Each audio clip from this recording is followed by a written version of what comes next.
हाँ, यस करते हैं। Going live.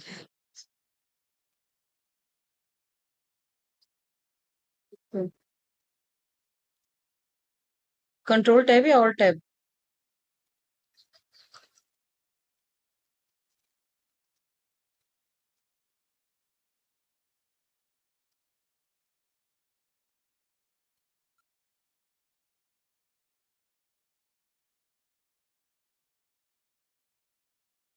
ओके,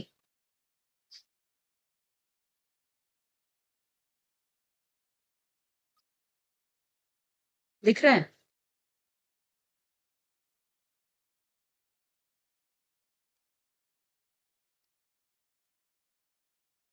आप देखो।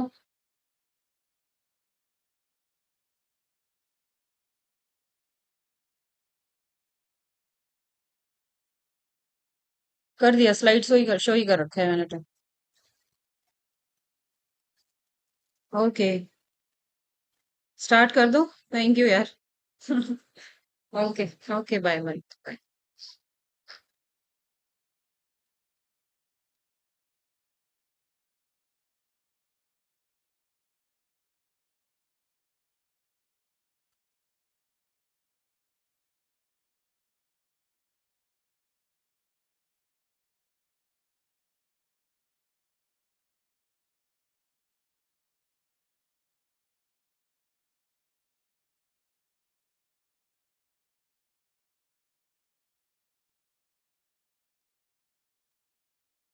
Hello everybody, good evening to all of you.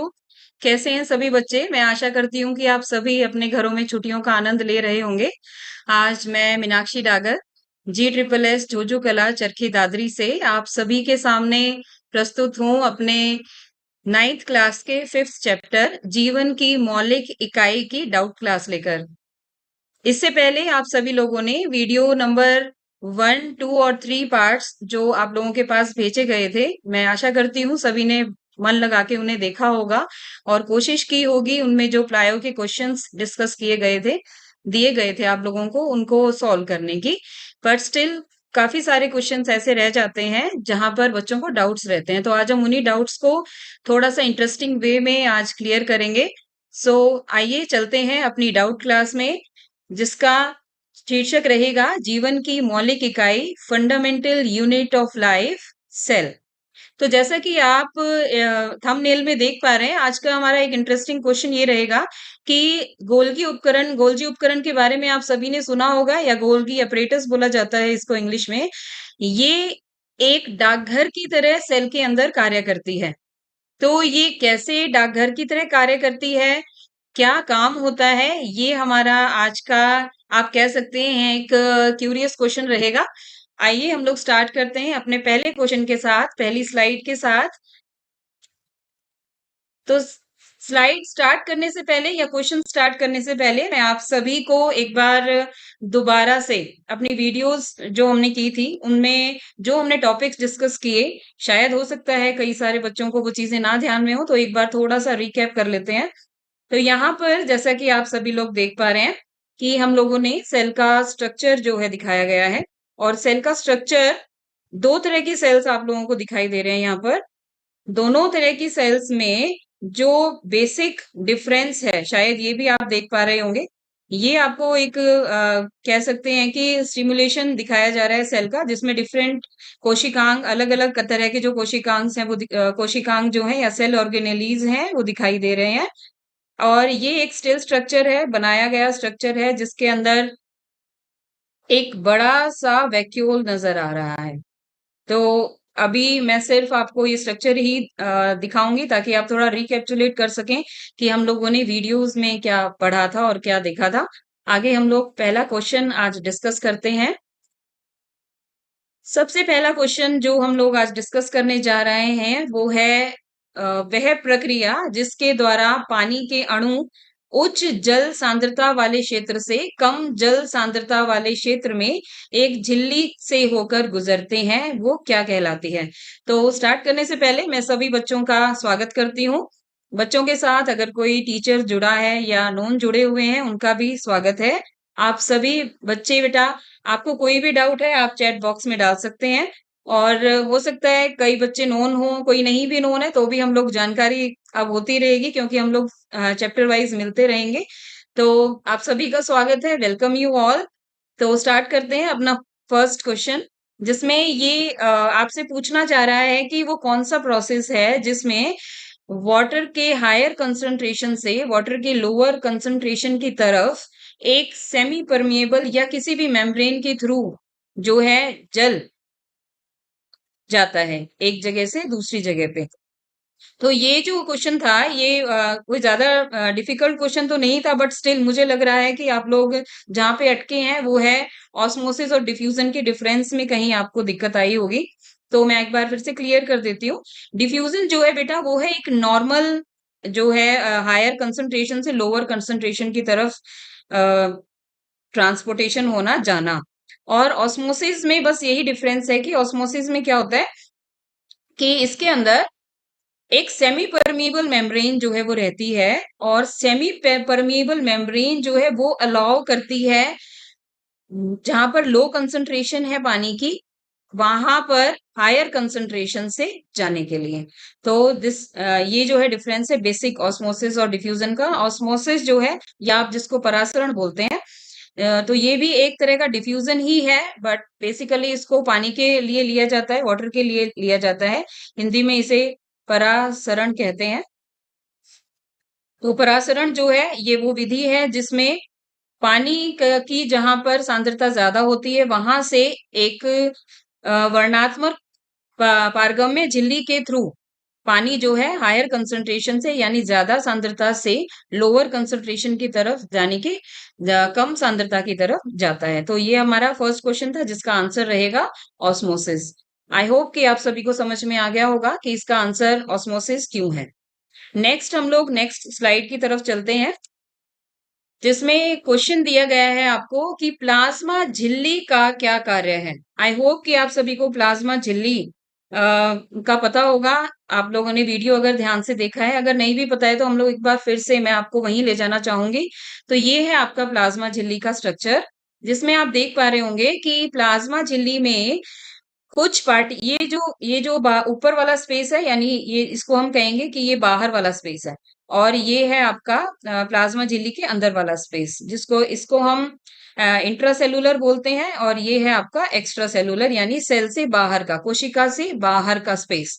तो यहाँ से कुछ पार्टिकल्स को आप देख रहे हैं कि कुछ पार्टिकल्स यहाँ से नीचे की तरफ बढ़ रहे हैं। तो और ये जो प्लाज्मा झिल्ली है, जो इसका आप कह सकते हो कि बाहर वाला जो एरिया है ये वाला, ये बेटा वैसे ही झिल्ली का काम करता है जैसे अभी हमने परासरण में पढ़ा या ऑस्मोसिस में पढ़ा। तो ये क्या काम है इसका कि ये हायर कंसंट्रेशन ऑफ वाटर से या हायर कंसंट्रेशन ऑफ सोल्यूशन से लोअर कंसंट्रेशन ऑफ सोल्यूशन की तरफ चीजों को क्या करता है, ट्रांसपोर्ट करता है। जो जो चीजें सेल को चाहिए, ऐसा नहीं है कि सारी चीजें जो भी एक्स्ट्रा सेलुलर के अंदर है, एक्स्ट्रा सेलुलर फ्लूइड के अंदर है, कोशिका से बाहर है, उन सभी को ये अंदर आ जाने दे, ऐसा नहीं होता है। कुछ चीजें जो सेल को जरूरी है वही जो है ट्रांसपोर्टेशन हो पाता है। यही जो है इस प्लाज्मा झिल्ली का कार्य है। तो मैं आशा करती हूँ आपको इसका कार्य समझ में आ गया होगा। इसमें आप लोगों को ऑप्शंस दिए गए हैं कि यह कोशिका में पोषक तत्वों का परिवहन करती है, बिल्कुल करती है। नेक्स्ट है कोशिका को सुरक्षा प्रदान नहीं करती है। यहाँ पर जो आपको ये नहीं दिया गया है ये सिर्फ पजल करने के लिए है। तो अगर ये होता कि कोशिका को सुरक्षा प्रदान करती है तो ये ऑप्शन भी करेक्ट होता, बट अब ये ऑप्शन जो है हमारा गलत हो गया है। थर्ड ऑप्शन है आपका कि विषाक्त पदार्थों को कोशिका के अंदर ले जाता है। नहीं, बिल्कुल नहीं जाने देता है विषाक्त पदार्थों को। नहीं, जो चीजें जरूरी होती हैं, जो सेल के लिए अच्छी होती है वही जा पाती हैं, और ये ऑप्शन तो फिर गलत ही हो जाता है। तो अपना आंसर रहेगा यह कोशिका में पोषक तत्वों का परिवहन करती है। तो एक बार हम लोग चैट में देख लेते हैं कि कहीं किसी बच्चे का कोई डाउट ना हो। मैं आशा करती हूँ कि आप सभी इंजॉय कर रहे होंगे, दोनों क्वेश्चंस आप सभी बच्चों को आराम से समझ में आ गए होंगे।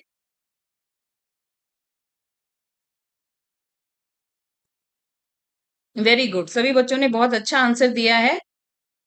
नहीं, B is not the right answer. Broken gamer जो आप कह रहे हैं, बी ऑप्शन राइट नहीं है बेटा, इसको एक बार दोबारा से आप चेक कीजिएगा। अब हम अपने नेक्स्ट क्वेश्चन की तरफ बढ़ते हैं। नेक्स्ट क्वेश्चन है आपका कि कोशिका जीवन की बुनियादी संरचनात्मक और कार्यात्मक इकाई है। ये हमें बहुत ही अच्छी तरह से वेल नोन है। हम लोगों ने चैप्टर पढ़ा था तब पढ़ा था कि जो सेल है it is the basic structural and functional unit of life. और ये आपको अभिकथन दिया गया है एक तरह से। अभिकथन के साथ साथ आपको कारण दिया गया है कि कोशिका की पूर्ण संरचना संरचना से कम कुछ भी स्वतंत्र जीवन सुनिश्चित नहीं करता है। हमें इसका आंसर ये देखना है कि क्या कोशिका जीवन की बुनियादी संरचनात्मक और कार्यात्मक इकाई है? बिल्कुल है। और क्या ये जो रीजन दिया गया है ये इस स्टेटमेंट को सेटिस्फाई कर रहा है या नहीं कर रहा है?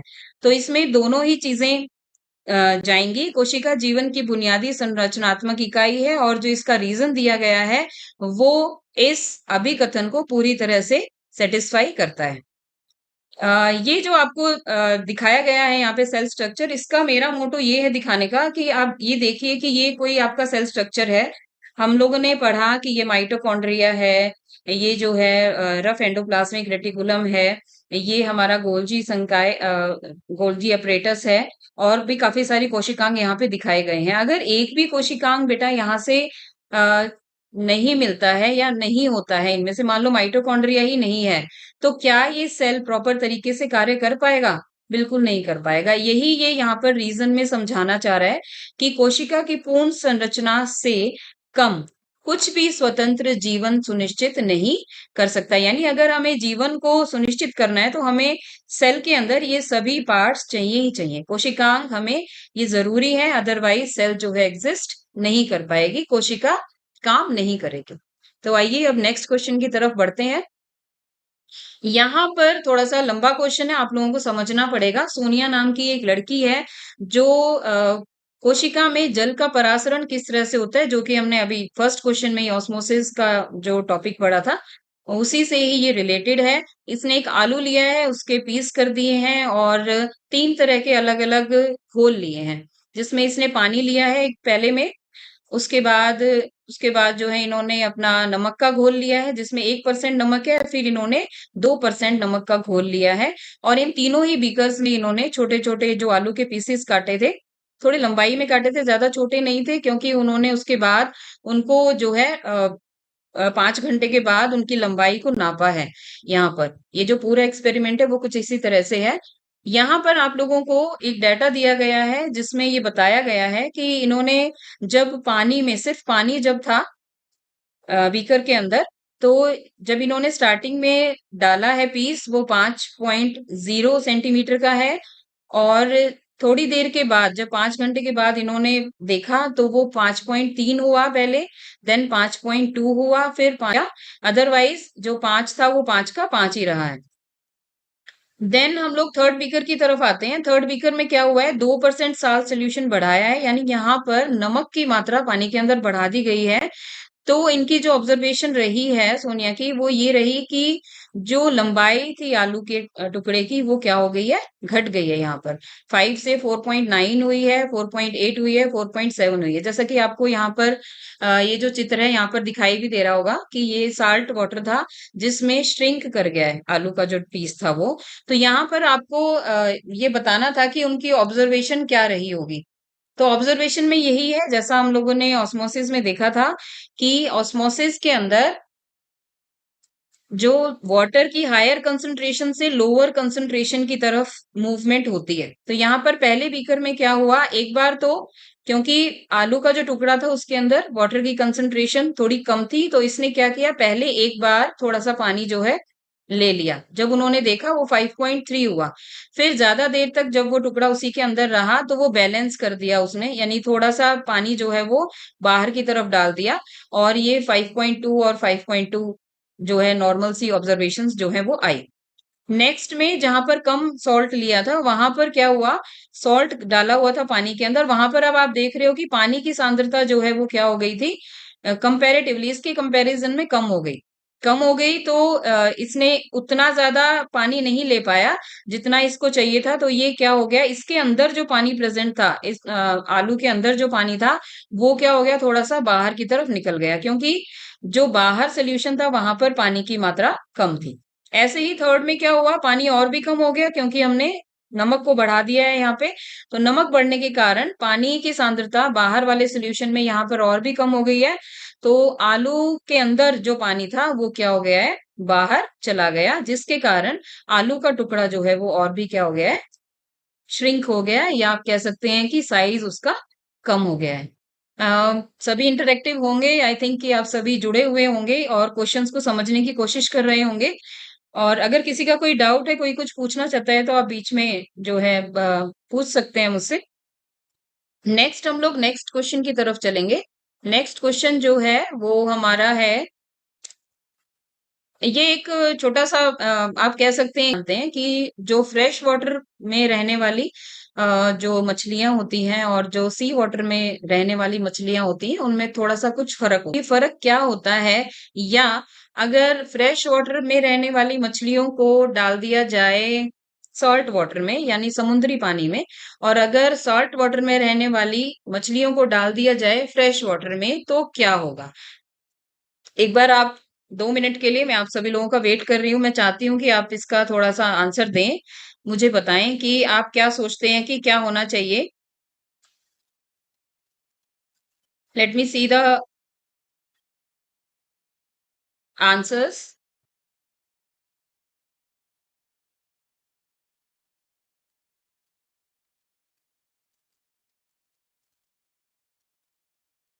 मुझे यहाँ पर आपके जो क्वेश्चंस हैं वो आंसर्स या क्वेश्चंस कुछ शो नहीं हो रहे हैं, तो आई थिंक कि कोई दिक्कत है। चलो खैर, हम लोग डिस्कस करते हैं इसको। इसके अंदर क्या है कि जैसा कि सॉल्ट वाटर में रहने वाली जो फिशेस होती हैं बेटा, जो मछलियां समुद्र में रहती हैं, उन मछलियों के शरीर के अंदर भी, आप मछली को एक सेल की तरह लगा के चलिए, मान लीजिए मछली जो है वो एक सेल की तरह है, और जो समुद्री मछलियां होती हैं इनके जो शरीर है उसके अंदर भी जो है बाहर वाला जो सी वाटर के अंदर साल्ट है, कुछ इनके शरीर के अंदर भी वैसा वैसा ही आप कह सकते हैं कि सोल्यूशन पाया जाता है। तो ये जो है इजीली यहाँ पर क्या करती है, सरवाइव करती हैं। बाहर से अंदर की तरफ आप कह सकते हैं कि ज्यादा ना तो पानी आता है, ना ही सॉल्ट ही ज्यादा आ पाता है, तो ये इजीली यहाँ पर सरवाइव करती हैं। जब इन मछलियों को, सॉल्ट वाटर में पाई जाने वाली मछलियों को अगर हम लोग फ्रेश वाटर में डाल दें तो क्या होगा, आप सोच के देखिए।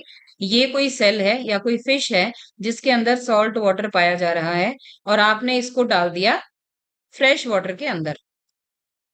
फ्रेश वाटर में जब आप इसको डालेंगे तो क्या होगा, ऑब्वियस सी बात है, अभी मैंने आपको बताया हायर कंसंट्रेशन ऑफ वाटर से लोअर कंसंट्रेशन ऑफ वाटर की तरफ जो है बढ़ेगा पानी, और ये फिश जो है स्वेल अप होने लग जाएगी, और एक टाइम ऐसा आएगा कि ये क्या हो जाएगी, फट जाएगी, यानी ये खत्म हो जाएगी, डेथ हो जाएगी इसकी।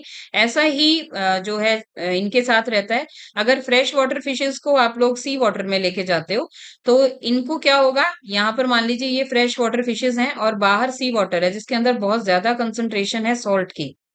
तो यहाँ पर अब पानी इनके पास ज्यादा है, इनके सेल के अंदर ये क्या करते हैं, पानी को बाहर की तरफ डालती हैं ऑस्मोसिस के कारण। ज्यादा सांद्रता पानी के अंदर है तो ये बाहर फ्लो करेगा, और जब ये बाहर फ्लो करेगा तो इसका जो सेल है वो क्या कर जाता है, श्रिंक कर जाता है, एंड अल्टीमेटली सी, ये जो फ्रेश वाटर फिशेस हैं ये भी सॉल्ट वाटर के अंदर सरवाइव नहीं कर पाती हैं। तो this is also an example of osmosis. Next हम लोग चलते हैं नेक्स्ट क्वेश्चन की तरफ। ये तो जस्ट अ ट्रिगर पॉइंट था जो मैं आपको समझाना चाह रही थी।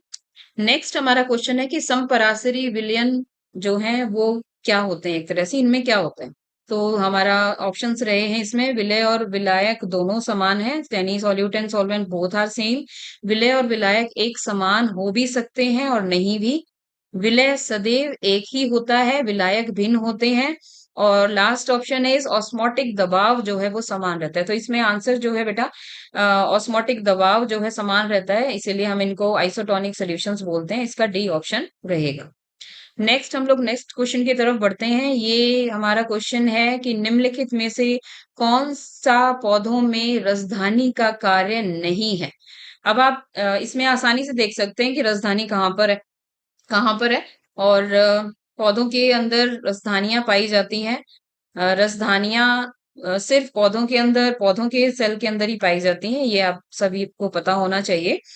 तो इसमें ऑप्शन इसने दिया हुआ है कि ये विषाक्त चयापचय अवशिष्टों को संग्रहित करते हैं, वे कोशिका विभाजन की प्रक्रिया में मदद करते हैं, वे स्फीति बनाए रखने में मदद करते हैं, या वे संरचनात्मक सहायता प्रदान करते हैं। ये हमारा क्वेश्चन था और आप लोगों से पूछा गया था कि वैक्यूल्स जिनको हम बोलते हैं या रसधानी हम जिन्हें बोलते हैं, क्या उनका कार्य रहता है प्लांट सेल के अंदर यानी पादप कोशिका के अंदर। तो सबसे पहला ऑप्शन इसमें दिया है, वे विषाक्त जो है चयापचय अवशिष्टों को संग्रहित करते हैं, बिल्कुल करते हैं, ये राइट ऑप्शन है इसका। नेक्स्ट इज वो कोशिका विभाजन की प्रक्रिया में मदद करते हैं। मुझे तो नहीं लगता है कि इनका कोशिका विभाजन में किसी भी तरह का कोई कार्य होता है, तो दिस इज रॉन्ग ऑप्शन। वे स्फीति बनाए रखने में मदद करते हैं, यानी यस बिल्कुल टर्जिडिटी बनी रहती है इनके कारण। और fourth option is they provide structural support, बिल्कुल स्ट्रक्चरल सपोर्ट ये पादप कोशिकाओं को देते हैं। तो हमारा first, third and fourth option are right options इस क्वेश्चन के लिए। नेक्स्ट क्वेश्चन है, इसी से रिलेटेड है, पादप कोशिकाओं में मौजूद सबसे बड़ा कोशिकांग कौन सा है? तो आपको मेरे ख्याल से बिल्कुल ही क्लियर दिख रहा होगा ये यहाँ पे कि पादप कोशिका के अंदर सबसे बड़ा कोशिकांग जो है, यहाँ पर हमें ये रसदानी ही दिख रहा है। तो वैक्यूल्स जो है ये सबसे ज्यादा पादप कोशिका के अंदर सबसे बड़ा आप कह सकते हैं पार्ट होता है, ऑर्गेनली होती है। नेक्स्ट हम लोग चलते हैं, पादप कोशिकाओं में जल संतुलन बनाए रखने में कौन मदद करता है? अभी आप लोगों के साथ ये चीजें डिस्कस हुई हैं। जल संतुलन रसधानियां ही बनाकर रखती हैं। इसका आंसर रहेगा डी ऑप्शन, रसधानी। नाउ अब हम चलते हैं अपने नेक्स्ट, आप कह सकते हैं कि नेक्स्ट टॉपिक ही लगा लीजिए। अभी तक हम लोगों ने ऑस्मोसिस और वैक्यूल्स को डिस्क्राइब कर लिया है। अब हम प्रोकैरियोट्स और यूकैरियोट्स को देखते हैं। थोड़ा सा इसको करवाने से पहले मैं आपको कुछ और दिखाना चाहूंगी। ये दो तरह की अलग अलग सेल्स हैं, अगर आप लोगों को समझ में आ रही हो तो। एक जो है प्रोकैरियोटिक सेल है और एक यूकैरियोटिक सेल है। प्रोकैरियोटिक सेल जो है इसके अंदर मेम्ब्रेन बाउंड ऑर्गेनेलीज नहीं होती है। मेम्ब्रेन बाउंड ऑर्गेनेलीज का मतलब है कि जैसे दो तरह की कोशिकाएं हम लोगों ने पढ़ी हैं, यूकैरियोट्स और प्रोकैरियोट्स। तो इन कोशिकाओं के अंदर जो यूकैरियोट कोशिकाएं होती हैं, इनके अंदर जो कोशिकांग पाए जाते हैं ना, उनकी ऊपर भी अलग अलग भित्ति पाई जाती है। बट जो ये है आपका प्रोकैरियोटिक सेल्स जो होती है, इनके अंदर मेम्ब्रेन बाउंड ऑर्गेनेलीज नहीं होती हैं। और सेल मेम्ब्रेन दोनों में होता है, ये यही दिखा रहा है आपको। डीएनए जो है इसका यूकैरियोट्स का न्यूक्लियस के अंदर यानी केंद्रक के अंदर पाया जाता है, जबकि जो हमारा प्रोकैरियोट्स है इसमें न्यूक्लियस जो है केंद्रक के अंदर नहीं पाया जाता है, क्योंकि इसमें केंद्रक जो है अच्छी तरह से स्पेसिफाई होता ही नहीं है, अगर हम कहें तो। तो ये एक बेसिक सा डिफरेंस दिखाना चाह रही थी मैं आप लोगों को कि प्रोकैरियोट्स और यूकैरियोट्स में क्या बेसिक डिफरेंस है। अब हम इससे रिलेटेड एक बार क्वेश्चन लेते हैं जो पूछा गया है आप लोगों से कि निम्नलिखित में से किसमें एक से अधिक गुणसूत्र होते हैं? तो गुणसूत्र आप मान सकते हैं क्रोमोसोम्स जो है हम लोगों ने पढ़ा था, यूकैरियोटिक सेल्स के अंदर केंद्रक होता है, उसके अंदर डीएनए होता है और वहां पर गुणसूत्र जो है ज्यादा पाए जाते हैं। तो यहाँ पर ऑप्शन हमारा यूकैरियोटिक कोशिकाएं ही रहेगा, क्योंकि प्रोकैरियोट्स के अंदर कोई आप कह सकते हैं कि एक पर्टिकुलर जगह पर न्यूक्लियस नहीं होता है और क्रोमोसोम्स जो हैं वो एक से ज्यादा नहीं पाए जाते हैं। तो दिस यूकैरियोटिक कोशिका जो है, eukaryotic cell is the right option for this. Next हमारा क्वेश्चन रहेगा, निम्नलिखित में से कौन सा प्रोकैरियोटिक कोशिका का उदाहरण है? तो प्रोकैरियोटिक कोशिका बेटा अभी हम लोगों ने पढ़ा है कि पादप कोशिका भी जो है वो प्रोकैरियोटिक नहीं होती है, ना ही जंतु कोशिका होती है, क्योंकि इन कोशिकाओं के अंदर जो कोशिकांग होते हैं वो प्रॉपर तरीके से मेम्ब्रेन से ढके हुए रहते हैं। तो यहाँ पर हमारा आंसर रहेगा जीवाणु। ये जीवाणु का एक स्ट्रक्चर मैंने छोटा सा लगा रखा है, ये आप देख सकते हैं। तो हमारा ए ऑप्शन जो है इसका सही उत्तर रहेगा। नेक्स्ट है, कोशिकाएं विभाजित होकर बढ़ती हैं। वी ऑल नो कि जो सेल्स हैं वो ग्रो करते हैं, डिवाइड होते रहते हैं। और ये चित्र आपको दिखाया गया था जिसमें एक ऐसी बढ़ती हुई कोशिका को विभाजित करने के लिए तैयार दिखाता है। प्रत्येक पुत्री कोशिका को कितने गुणसूत्र प्राप्त होंगे? दो 2n आएंगे मदर से एंड 2n आएंगे फादर से। और ये जो है हमें क्या देंगे? 4n देंगे, तो यहाँ पर आंसर क्या रहेगा हमारा? 4n। हेप्लॉइड हमें मिलता है यहाँ पर। गुणसूत्र जो है वो उसमें 23 गुणसूत्र जो है वो माँ से आते हैं, और 23 गुणसूत्र जो है फादर से मिलते हैं, जिसको हम 4n कहते हैं। या आप कह सकते हैं कि 2n और 2n मिलके और 4n बनाते हैं। तो this will be the answer, यहाँ पर 4 रहेगा। नेक्स्ट है वायरस को जीवित और निर्जीव चीजों की सीमा रेखा पर। ये बहुत ही इंटरेस्टिंग क्वेश्चन है और बहुत बार पूछा जाता है बोर्ड के एग्जाम में भी आपको। जब क्वेश्चन पेपर्स बाहर से आते हैं, तो this is a very important question for you all. तो इसमें क्या है कि वायरस को जीवित और निर्जीव चीजों की सीमा रेखा पर माना जाता है। अभी आप लोगों ने देखा होगा कोरोना वायरस जो है बहुत ही बड़े रूप में हमारे देश में और दूसरे देशों में भी एक विकराल रूप उसने धारण किया, और काफी लोगों को जो है इससे बहुत ज्यादा नुकसान भी हुआ है। तो वायरस एक ऐसी चीज है बेटा कि जिसको हम ना निर्जी एक आप ये यही बताना चाह रहे पूछना चाह रहे हैं आपसे कि ये मान लो एक ये लाइन है, यहाँ पे अगर हम वायरस को रखें और ये लिविंग कोई सेल है, लिविंग यानी सजीव, और ये यहाँ पे निर्जीव बाहर पड़ा है बिना किसी सेल के, मान लो वायरस। तो इसको बॉर्डर लाइन पे क्यों रखा जाता है? बॉर्डर लाइन मीन्स कि वायरस को ना तो हम निर्जीवों में पूरी तरह से रखते हैं और ना ही सजीवों में, ऐसा माना गया है। इसमें रीजन ये बता रहा है कि वायरस मेजबान जीव के बाहर जीवित नहीं रह सकते। तो ये दोनों ही, ये तो है इसका अभिकथन, यानी ये असर्शन माना गया है कि वायरस को जीवित और निर्जीव चीजों की सीमा रेखा पर रखा जाता है, बिल्कुल रखा जाता है। और रीजन दिया गया है कि वायरस मेजबान जीव, जब तक कोई उसको होस्ट नहीं मिलता है, जब तक उसको कोई कोशिका नहीं मिलती है घुसने के लिए और मल्टी रेप्लिकेट करने के लिए, तब तक वो काम नहीं करता है। तो दिस इज, ये रीजन जो है इट इज द बेस्ट, आप कह सकते हैं कि इसका एक्सप्लेनेशन है कि वायरस को जीवित और निर्जीव चीजों की सीमा रेखा पर क्यों रखा जाता है। तो both are correct. I I hope कि आप सभी को आंसर मिल रहा होगा। मुझे यहाँ पर आई एम वेरी सॉरी कि आप लोगों की चैट्स नहीं दिखाई दे रहे हैं, मैं अनेबल हूँ आप सभी को देखने के लिए। सो हम लोग नेक्स्ट क्वेश्चन की तरफ बढ़ते हैं।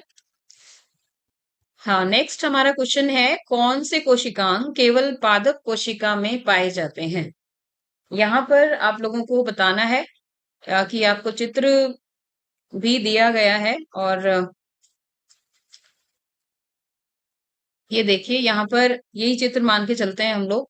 और कोशिकांग हमें पता लगाने हैं कि पौधों में कौन कौन से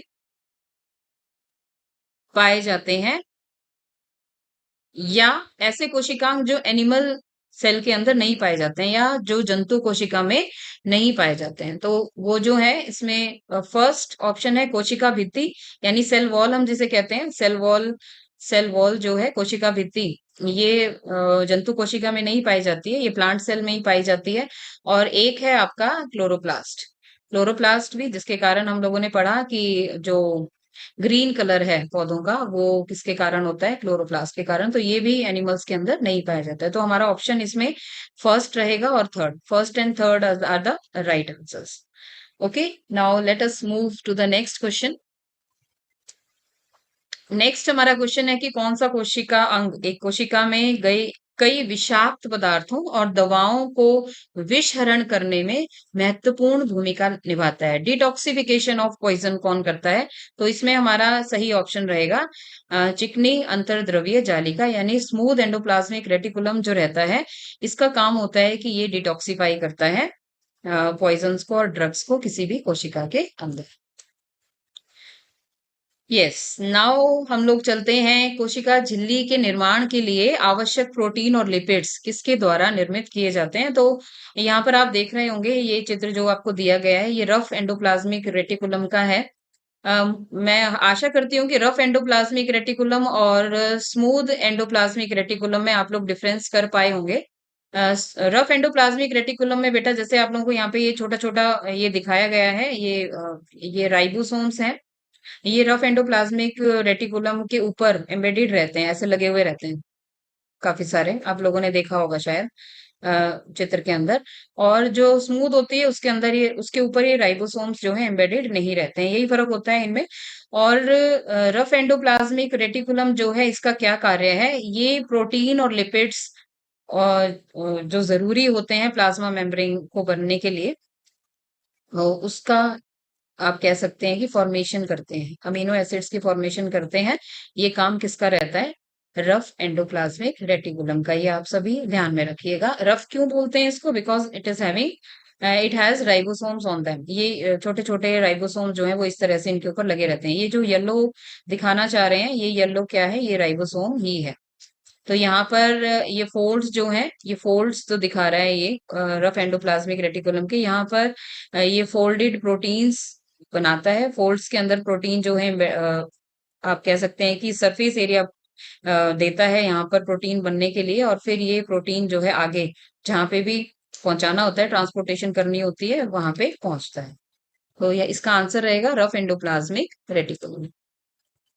अब हमारा मेन, आप कह सकते हैं थंबनेल पे आप लोगों को क्वेश्चन दिया गया था कि क्या आप जानते हैं कि हमारे शरीर की कोशिकाओं में मौजूद गोल्गी उपकरण और शहर के डाकघर में क्या समानता है? तो आई थिंक कि आप सभी थोड़ा सा अब इस चीज को समझ गए होंगे कि जैसे आप लोगों को समझ में आया होगा, हम लोगों ने वीडियोस के अंदर किया था कि किचन किसको बोलते हैं सेल का, या सेल का पावर हाउस किसे बोला जाता है। तो इसी तरह से डाकघर भी बोला जाता है एक स्पेशल कोशिकाओं को। इसके बारे में हम लोग अब थोड़ी सी चर्चा करते हैं। तो जिसको बोला जाता है उसका नाम गोल्जी अपरेटस है, गोल्जी उपकरण बोला जाता है। और आप देख रहे हैं ये गोल्जी उपकरण महाराज हैं जो कि प्रोटीन जो बनता है उसको पैकेट्स में पैक करते हैं, और ये डाकिये की तरह ये पैकेट्स जो है पहुंचाता है जहां पर भी प्रोटीन की जरूरत होती है। तो ये पोस्ट ऑफिस का काम आप जान सकते हैं कि जब पूरे शहर का कोई भी पत्राचार आता है, तो उस पत्राचार को डिवाइड किया जाता है कि कौन से एरिया के कौन से लेटर हैं, कौन सी एरिया का कौन सा जो है रजिस्ट्री है, तो उस हिसाब से वो डिस्ट्रीब्यूशन के लिए उसको रख दिया जाता है। इसी तरह से गोल्गी अपरेटस में भी ये पैकेजिंग होती है प्रोटीन की, और पैक करके और इसको रखा जाता है ताकि आगे इसको पहुंचाया जा सके। तो नेक्स्ट हम लोग करते हैं। आप लोगों को आई थिंक कि समझ में आ गया होगा why it is called as the post office of the cell, और पैक्ड प्रोटीन यहाँ पर रहता है, इसीलिए इसको पोस्ट ऑफिस कहा जाता है। ये आप सभी के लिए एक आप सभी को दिखाई दे रहा होगा। मैं चाहूंगी कि आप सभी इसको सॉर्ट आउट करें, सॉल्व करें। ये एक सिमुलेशन टाइप है जिसमें कि आप लोग और ऑर्गेनेलीज को फाइंड आउट करके लिखेंगे कि कौन सी ऑर्गेनेलीज जो हैं ये प्रेजेंट हैं। एक इसका जो लिंक है वो आप सभी के साथ बाद में शेयर कर दिया जाएगा, और आप लोगों को इंटरेस्ट भी आएगा। इसमें खुद से करने की कुछ चीजें हैं। नेक्स्ट हमारा क्वेश्चन रहेगा, दो कोशिकांगों के नाम बताने हैं जिसमें अपना स्वयं का अनुवांशिक पदार्थ होता है। अनुवांशिक पदार्थ से आप समझते होंगे, अनुवांशिक पदार्थ क्या रहता है, जिसको हम डीएनए बोलते हैं। और अनुवांशिकता मतलब कि एक ये जो कंप्लीट एक डीएनए है, ये माइटोकॉन्ड्रिया के अंदर भी खुद का रहता है और प्लास्टिड्स के अंदर भी पाया जाता है। तो these are the two organelles which are having their own genetic material. Next question है आपका, पादप कोशिका का सही आरेख पहचानना है हमें कि इनमें से पादप कोशिका, तो ये चारों ही आपको नजर आ रही होंगी। सभी के अंदर वैक्यूल्स दिया हुआ है, सभी के अंदर न्यूक्लियस दिया हुआ है, बट सही आप कह सकते हो कि सही लेबलिंग किसकी है? जैसे हम लोग फर्स्ट में देखते हैं रिक्तिका को दिखाया हुआ है। नो, दिस इज, ये रिक्तिका तो नहीं है। ये नाभिक है, ये ठीक है। ये माइटोकॉन्ड्रिया भी नहीं है, तो this option is wrong. Next पे चलते हैं। नेक्स्ट में नाभिक ठीक दिया हुआ है, क्लोरोप्लास्ट गलत दिया हुआ है। नेक्स्ट चलते हैं। यहाँ पर माइटोकॉन्ड्रिया इज करेक्ट, ओके। नाभिक भी ठीक है, रिक्तिका भी ठीक है, and chloroplast is also correct. तो समहाउ ये ठीक लग रहा है। एक बार इसको भी चेक करते हैं। यहाँ पर रिक्तिका ही पहला ही ऑप्शन जो है वो गलत दिया है, तो these three option are wrong. हमारा जो ऑप्शन सी है ये क्या रहेगा?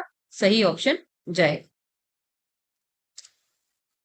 थैंक यू वेरी मच प्यारे बच्चों। मैं आशा करती हूँ कि आप सभी को बहुत ही अच्छे तरीके से ये क्वेश्चन सभी समझ में आए होंगे, और आगे भी हम लोग और भी अच्छे तरीके से अच्छे टॉपिक्स के साथ मिलेंगे, और ज्यादा से ज्यादा कोशिश की जाएगी कि आपके डाउट्स को क्लियर किया जाए। आप सभी का आने के लिए, समझने के लिए बहुत बहुत धन्यवाद। Thank you.